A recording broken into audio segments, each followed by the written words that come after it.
Right. I've got here because it was on. Remember, I've got this, and I haven't listened to this. Generally, I haven't listened to this yet. So the stuff off here, you can pick it for me and then tell me what a great album that I own and haven't listened to. You're such a poser. You just have the album because you know it was well received, but you Well, it haven't. was, yeah, but also it was like I got it for about £8 or something in an auction. No I one was get bidding. I thought I cannot turn that down. no.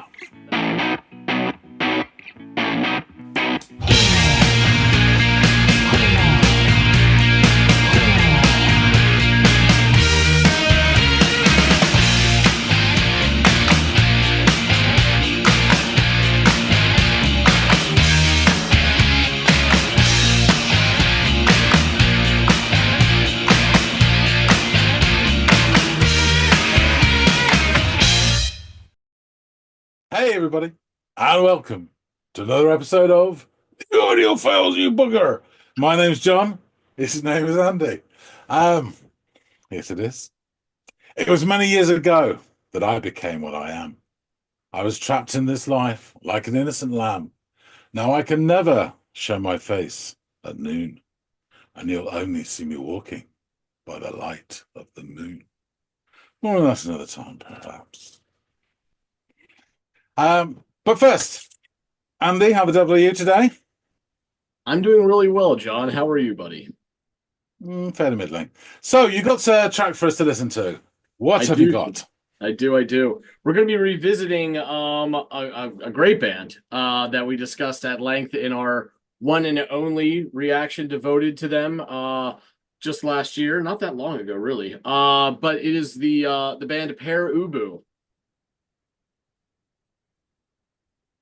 Do you know what? It feels like we just done a Pere Ubu episode a few weeks ago, but I think that was we talked about them quite a bit in the top three. That's Yes, probably what it is. But yeah, because I was exactly. thinking we just done one, haven't we? But no, we haven't. No, no. Um, But the track that we're going to listen to today is off the same album that Humor Me was off of, and that is The Modern Dance. And the track is called Street Waves. okay. So, got everything you need. I'll explain why I chose this song. Maybe you'll get a little bit better of an understanding, maybe just listening to it. But go off, check it out, and then come back and let me know what you've made of it. We'll do, Captain, my captain.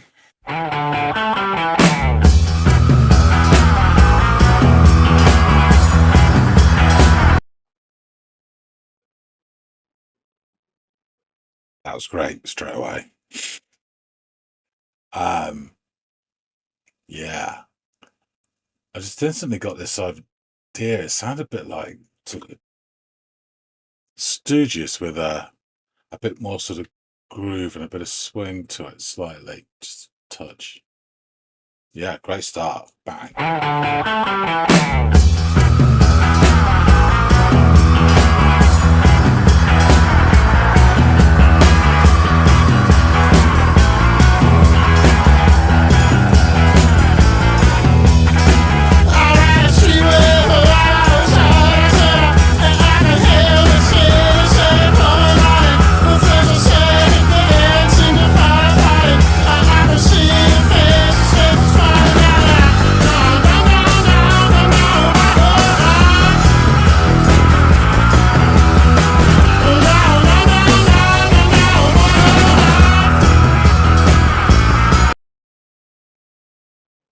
Right. Yeah, there's a bit to go on this. I think it has got that real classic sort of garagey type guitar riff. Really nice bass to it as well. And the drummers, just nice bit of sort of metal work on top of a steady beat. In comes your man. And he has got that classic sound. And it's that kind of American, I don't know, I'd say like new wavy. What do they call it? I think they call themselves Avant Garage, which that's great. Um, but yeah, he has got this lovely sound. I haven't got a bloody clue what he's saying, but I don't really care that much. There's a bit at the end where was he's going down, down, down, down, down, down. It's a bit sort of like hooky, catchy little bit there, and the bass was going up and down. That was really sort of the more catchy bit to it. Is that a chorus? I don't know. Um, But yeah, some really nice stuff. And then we've got these synths as well. I think it's keyboards that are doing this sort of this sound that sounds like yeah, it sounds like a rough wind, like a desert wind that's got sand in it that sort of licks you like a cat's tongue. um, I don't know if it's because of the thumbnail or because of the title, but I'm sort of picturing sort of Mad Max cars that were powered, because they've all run out of petrol. They're powered by sails, and that's that wind, but it's rough and it's sort of abrasive to everything in its path. Yeah, perhaps not. But yeah, really interesting. Great sound. Great sound.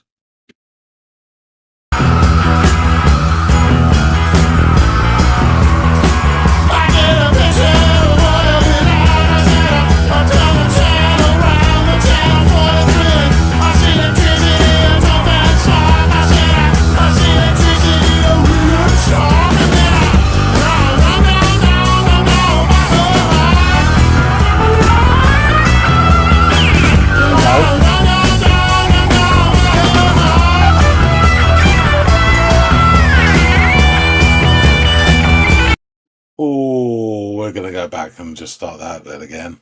I was going to say, his voice is so full of character. It does sound like he's carrying some issues along with him.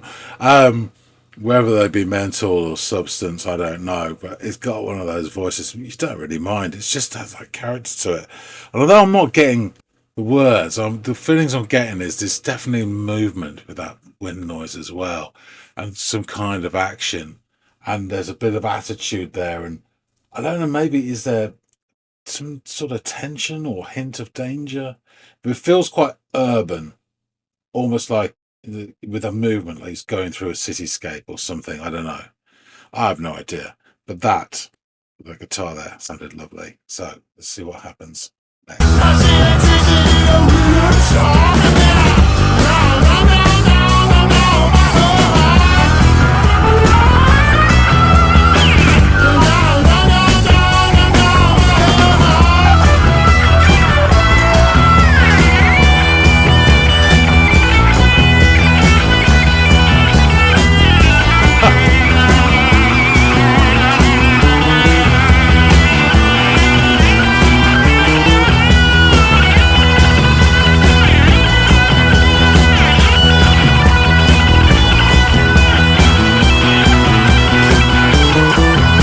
Bass as well.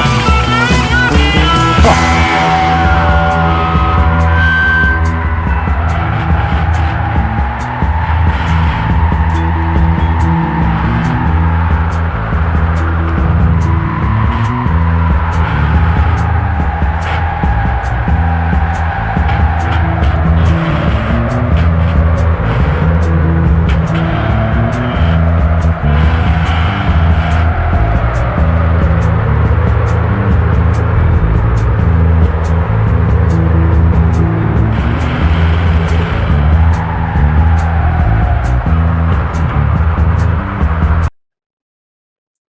Talked about this in the last Pere Ubu song, that there's this element of this industrial, and by industrial we mean sort of mechanical and industrial landscape rather than Nine Inch Nails industrial sound. And this is it here, and there's almost like this. It sounds like metal twisting or trying to rebuild or some sort of thing that's. It also sounds a bit like it's been fired and it's kind of a bit sooty and twisted. It's just completely my imagination, but that's what I'm getting from it. And the rhythm section below is sort of cardiac massaging the song to keep it going. And it's so interesting, the way it crashed down from that wonderful solo. I have to say it was great sounding, but the bass was coming in and out. And normally you think, well, he's trying to steal the limelight, but actually it worked really well together. Yeah, this is superb. It's almost existential, this bit.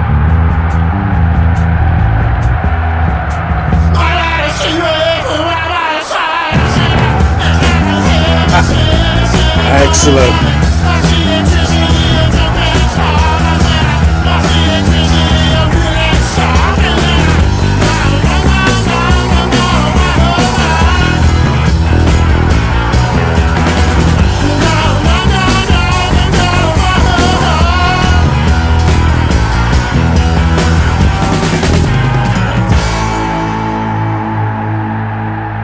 Oh, yeah, bollocks.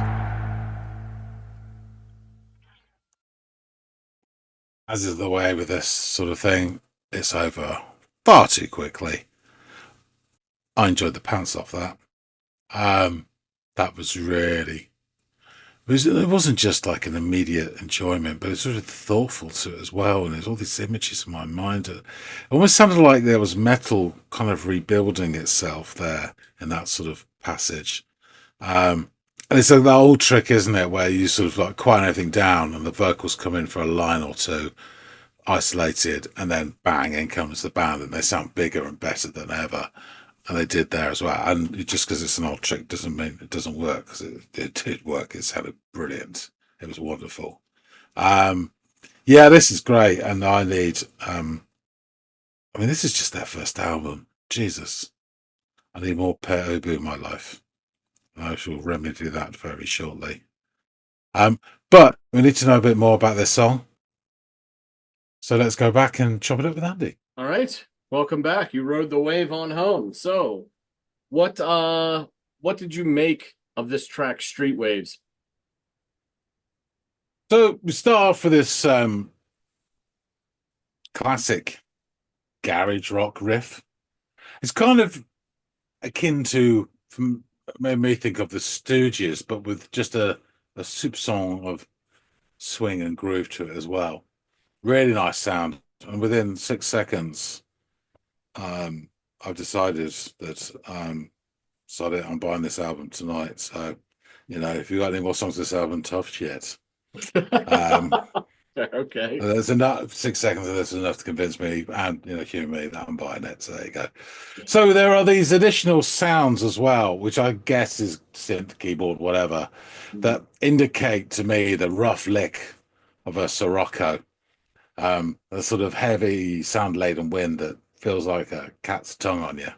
I don't know if it's the thumbnail or if it's the title Street Waves, or both. But in my mind, I'm picturing some sort of Mad Max vehicle, broken down jalopy, but with sails instead, powering it because everyone's running out of petrol in this post-apocalyptic landscape, and they're cavorting along this empty concrete culvert to the LA River. Some would say Greece, but I would say Terminator 2. Um, sorry about that. It could easily be skateboarders, but with sawn-offs, obviously. But anyway, there's this scene, and it has this kind of movement to it as well. So with this wonderful guitar, you've also got this very full, meaty bass and real nice sort of metal work from the drummer as well, on top of his steady beat. And then in comes your man. And I haven't a clue what he's saying. I don't think I ever will, even if you tattoo the lyrics to the back of my hand. But there's this essential sound to his voice. And, I would say for me, it's almost this quintessential American new wavy. He'll probably hate me saying this, but this kind of new wavy where there's this character to his voice. And it is the character of someone who's got some deep problems. But I mean, it's the sort of character I like. And I remember them saying that they were called themselves sort of avant garage, which I think is great, in terms of genre labels. That's one of the best I've heard. But yeah, so I really enjoy it, and I guess I think, is a verse here, and then he repeats a word. I have no idea. I think he says down, down, down, down, but within it, there's this funky little hook which adds at the end of it, and you get this rising and falling bass action, which makes it very catchy as well. And they run through that twice, and then we get into the next section, which I think is another verse, and we kind of rinse and repeat both in terms of the music, and also my lack of success in deciphering his wonderful burbling. Um, but yeah, and then we get to this. I'm going to call it a kind of chorus light. There's some, it's almost like a chorus. Um, it comes to it again. So at this point, I am not getting any of the words, as I've made very clear, but I'm getting a sort of sense of this, and I get this sense of definitely movement with those Sirocco wind sounds coming through as well. But there's action to it, and there is an attitude naturally to his voice, and I get the semblance of some sort of it's either tension or danger. For no reason I can put my finger on, it does feel urban. This, whatever he's singing about, he's not singing about the Blue Ridge Mountains of Virginia or, the whatever the hills of Kentucky or something like that. This feels urban, definitely. Um, and with the movement and the synth sounds, I get the picture of moving through a cityscape, but it doesn't just instinctively, it doesn't feel like most of the time when someone says that, you picture dusk or nighttime, but it doesn't feel that to me. There's nothing to indicate that, but that's the sort of image I'm getting, whether it's on foot, skateboard, car, jalopy, yacht, I don't know, but it's just moving through the city anyway. So yeah, at the end of this second verse, question mark, um, just after the minute mark, because it's a short song and it's galloping along, we get that hooky bit again, but there's a surprise. While we've been having a lovely time listening away, the guitar's got a sideline. He's been doing a bit of fishing. He's just thrown this line overboard. And all of a sudden, at this point, we've got a stingray on the end of the line. And it's just this bloody vital wriggling guitar solo that flexes and surges. It both is leaping and burrowing at the same time. It's just terrific.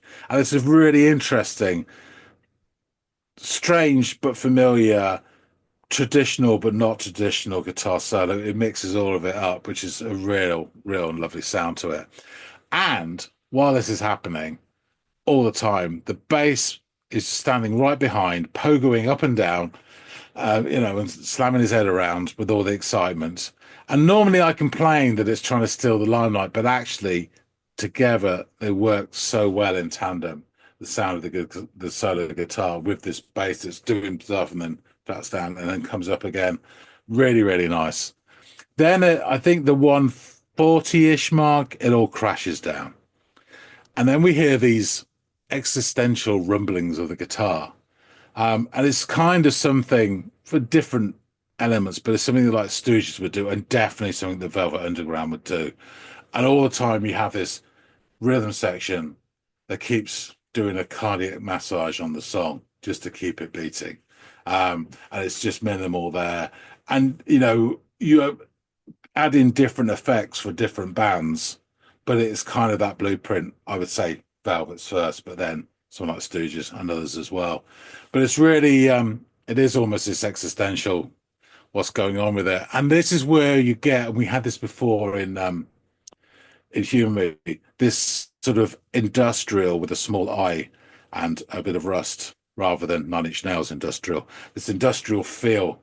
And this felt almost like metal that was twisted and perhaps a bit charred, kind of reforming or rebuilding itself. And we're back to Terminator 2 again. No, or Christine, but it did have that feel of something that crashed down and was just like stretching out. And there's a lovely bit, the winds are blowing and the rumbles grow. And then about 2:30, back comes your man. And it's glorious. It's an old trick where you have in comes the voice in isolation for a line or two bars or whatever. And then bang, the whole band comes back in at full tilt boogie.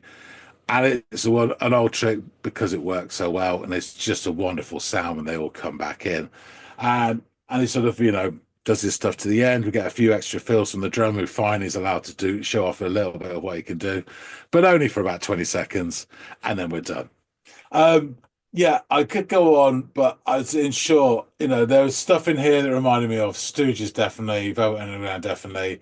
Even because I've been listening to them recently a lot more, Captain Beefheart and his Magic Band. Definitely some sounds there. But this was fascinating. It was a great ride. It was a great song, but also it was thoughtful and thought-provoking as well.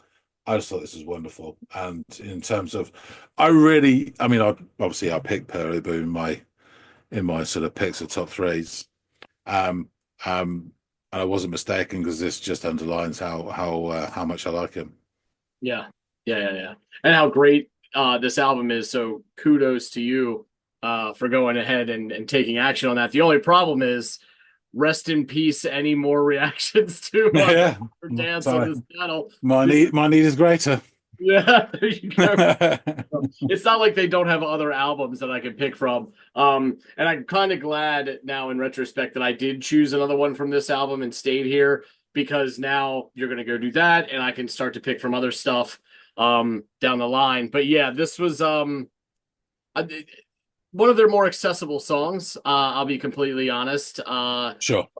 But it's also interesting that it's just great that this connected with you because this is their first single, like off their first album. So this is All kind of what right. proves it because Humor Me is the closing track on the album. Wow. And so it's not exactly the first song, last song, but it's the first song most people heard.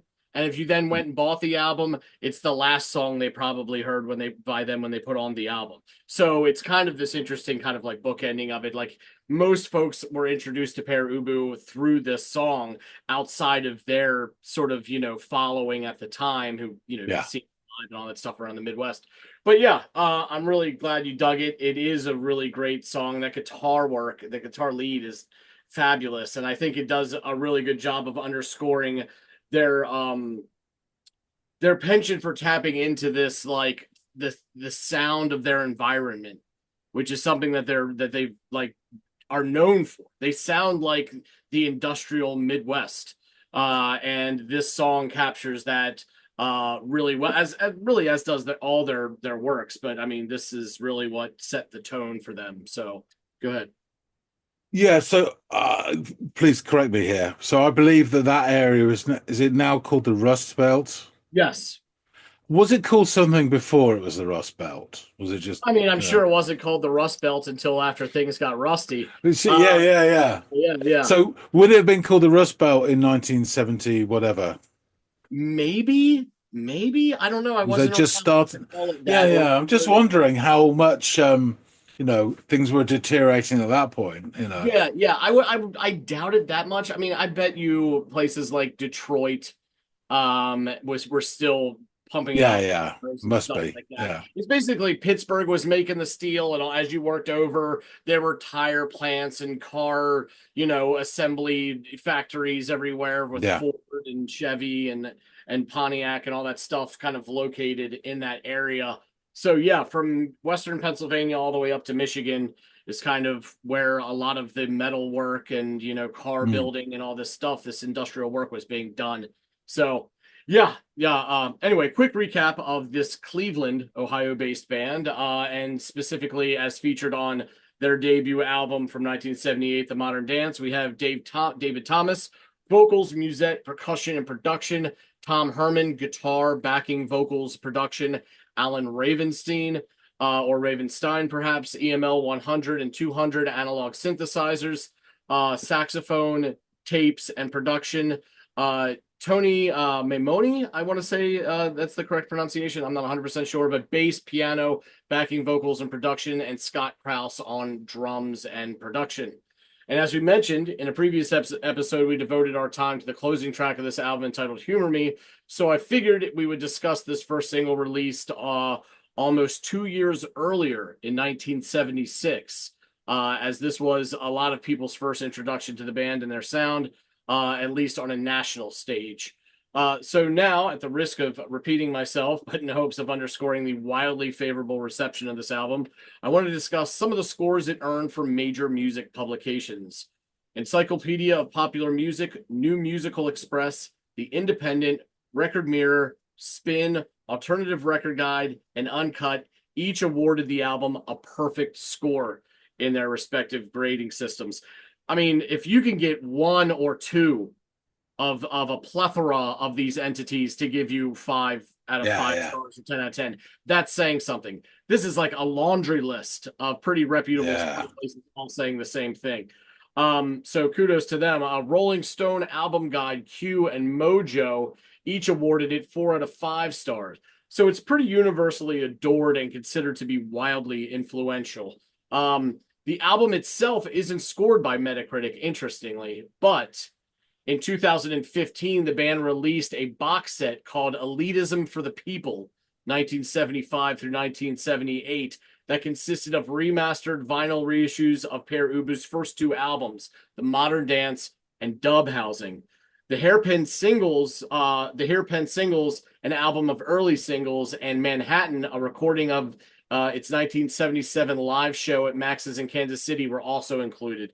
The current score on Metacritic for that box set is 91.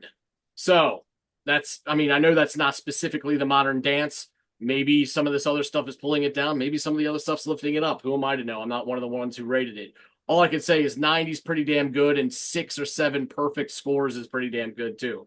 So, Michael Little reviewed the album for Vinyl District after its re-release as part of the aforementioned box set, and had this to say of Streetwaves specifically. Streetwaves is a relatively accessible tune and is distinguished by Thomas's vocals, Ravenstein's synthesizer, and an honest-to-God great guitar solo.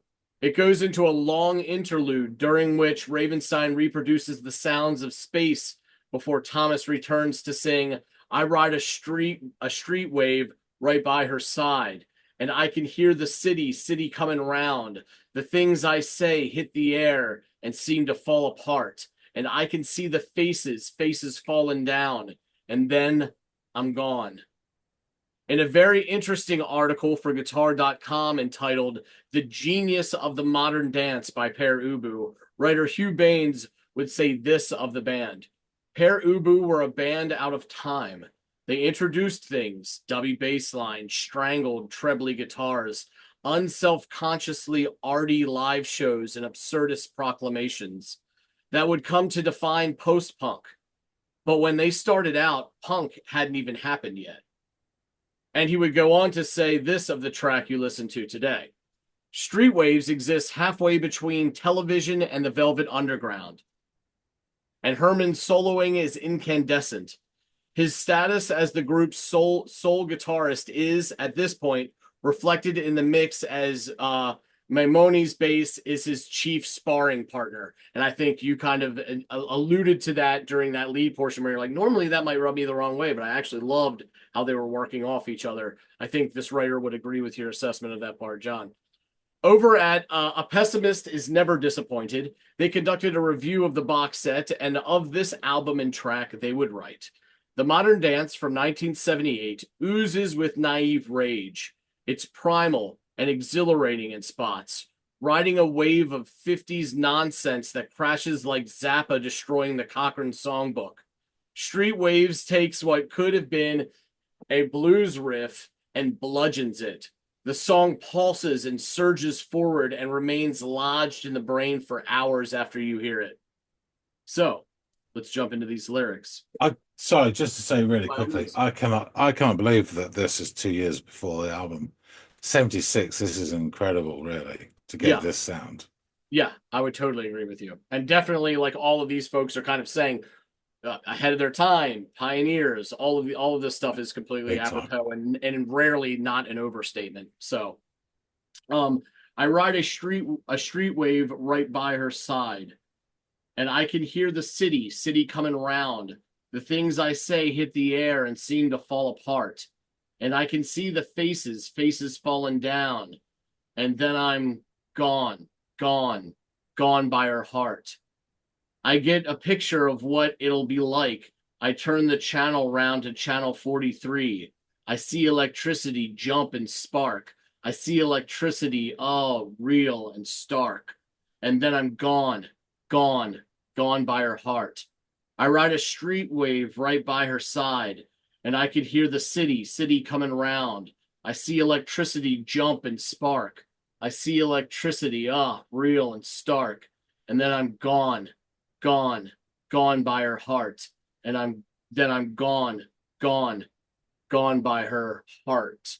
So over at karaokeparty.com, they had a great deal to say concerning the meaning of the song. And I mean, a great deal. They really broke it down. But I think this snippet from that sums it up pretty well. Pere Ubu's 1978 single, and I know it's saying 78 because the album was released in 78, but to underscore again, the song came out 2 years before the actual album. So in actuality, it's a 76 single, is a sonic exploration of the human experience, delving into the complexities of connection, disconnection, and the fleeting nature of relationships in a fast-paced urban environment.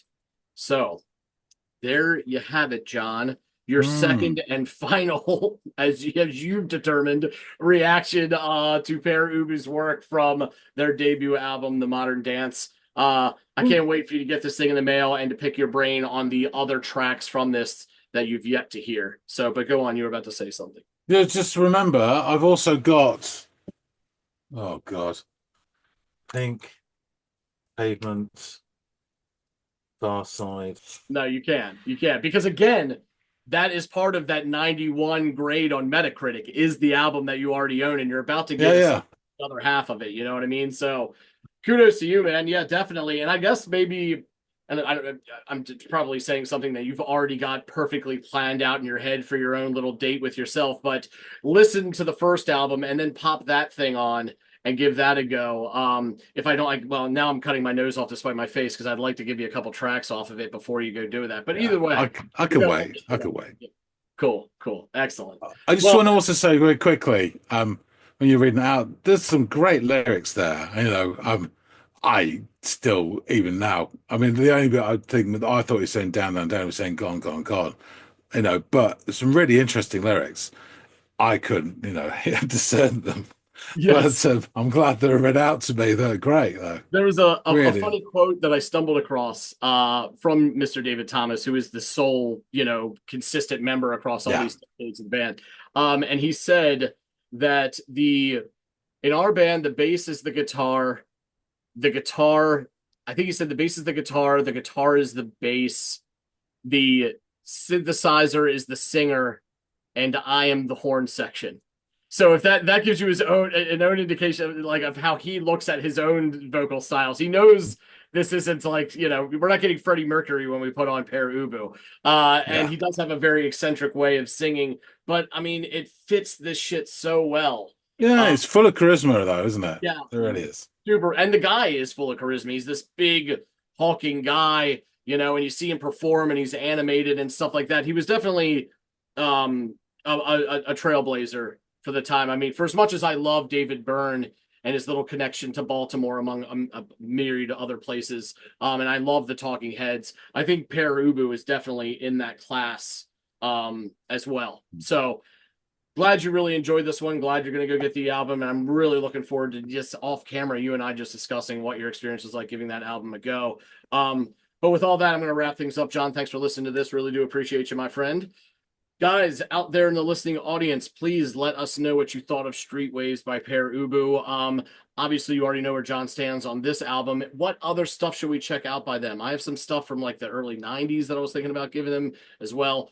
If you guys have any suggestions, throw them down in the comments field below. Also, just let us know your general feelings on the band and the song if you heard it. If you're part of Pere Ubu and you happen to see this like you did our last one, you want to jump in the comments section, please do. It validates us so much. We really do appreciate it in all seriousness. It's always great hearing from artists when we do songs by them. It'll never not tickle me. So thank you so much, guys. Also, like, share, and subscribe if you'd be so inclined. We really do appreciate it. It helps us here at the channel. And hopefully, John and I will catch all y'all in growing numbers on the next episode of the Audiophiles. We'll see you later, guys.